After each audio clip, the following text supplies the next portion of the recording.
Yo, welcome back to another episode of Superhero Swag. I'm your host, Mr. Superhero Swag, aka 16 the Icon, aka Mr. Superhero Swag, aka the Piranha, aka the Boss. Man, why do I always mix up who I am as a rapper with who I am as an action figure reviewer? Cross contamination, cross promotion, that's why. Alright, so today I wanted to put the figures that I've already reviewed out of this wave on the screen. That's what I wanted to do.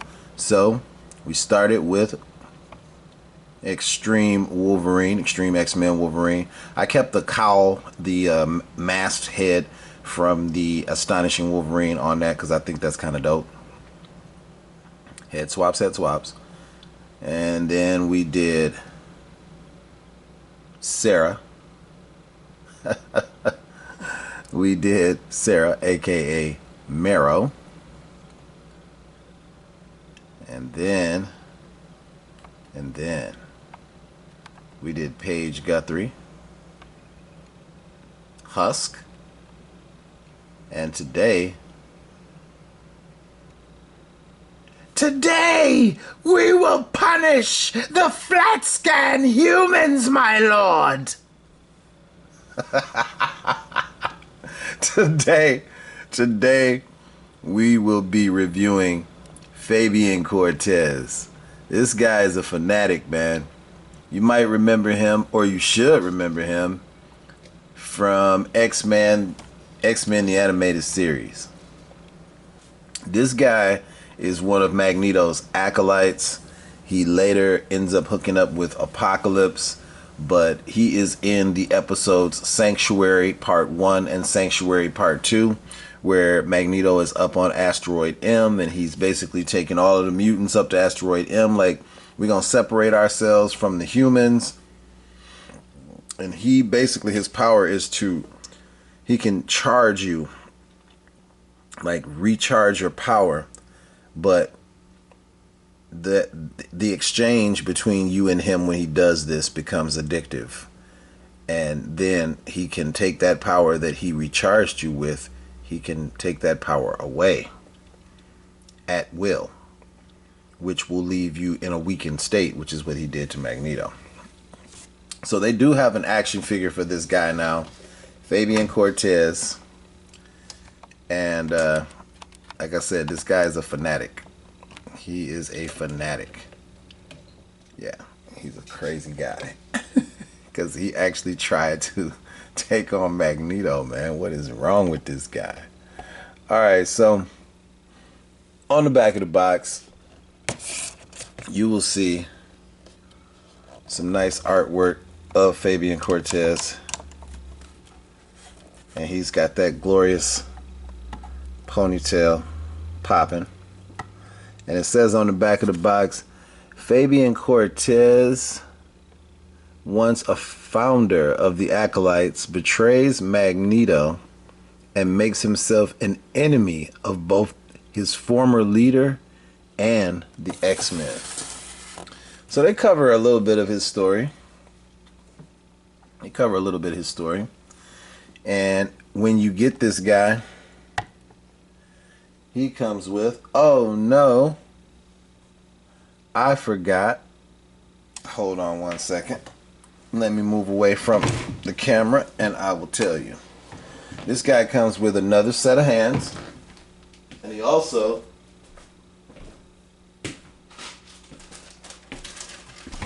comes with one of the legs. He comes with one of the legs to the Nemesis Build-A-Figure. Actually, he comes with the left leg.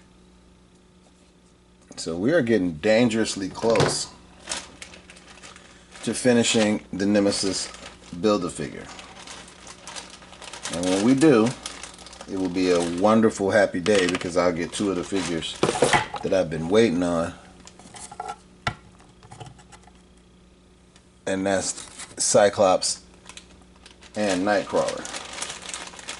Now I'm digging in my bag here because you always got to keep a bag for those accessories. Don't want to lose those accessories. And nothing to really get excited about. He comes with these flame effects that I use in different scenes. They do come up with their uses. Every accessory that Marvel Legends comes with, I end up using in some shape, form, or fashion, so it's no big deal, but nothing to really get excited about. Those are the power effects that he comes with, and then he comes with an open gripping hand, and he comes with an open expressive hand, and that's the extent of his accessories. Now, articulation. Let me give my thoughts on the figure first and say once again, they are killing it on the head sculpt. I don't understand his head apparatus. I'm not fully getting what's going on with this, other than it is accurate to the character when I saw him on the animated series. And when I pulled this guy out of the box, the cape came off, so it showed me that this cape can come off, but it is keyed in under the gold, and then there is a peg that goes into Cortez's back. Now, of course, in all unarticulation, you know he's got that long ponytail, so he cannot look up. He can, however, bury his head down like so, because he drains people. He wants to look down on them and talk shit after he does it. You are weak, old man, and I have restored you, and I can... I just watched that episode a couple days ago, so I was cracking up because he's very, very accurate to the animated series. And much like I talked about with the Generation X figure, when you look over here at Page, much like this figure, you can army build the Acolytes off of this figure. I mean, there are customizers that are going to take the arms off and, you know, do your worst. Do your worst. Because I know for a fact that I'm going to take at least 2 of these Cortezes, and I'm going to have Magneto have 4 Acolytes. All you have to do is change the head sculpt, change the arms. There you go. You got 4 different people. Take the cape off of 2 of them. They're different Acolytes, right? Army build away. And also on articulation, you know that he has double jointed arms, double jointed elbows, pinless, right? Upper bicep swivel, double jointed pinless elbows, double jointed pinless knees. This is the first time I actually bent these knees, and he's got that. Yep, he's got that double jointed pinless knees. I love the double jointed and the pinless. It looks so much more seamless than with the pins, but when we were used to the pins, we didn't know the difference, right? All right, and then we got the hard waist swivel and the ab crunch combo, one of my favorites. Everybody has their favorite combo, but I like that combo because it actually gives them the articulation that I need for most of my poses. But pause for dramatic effect.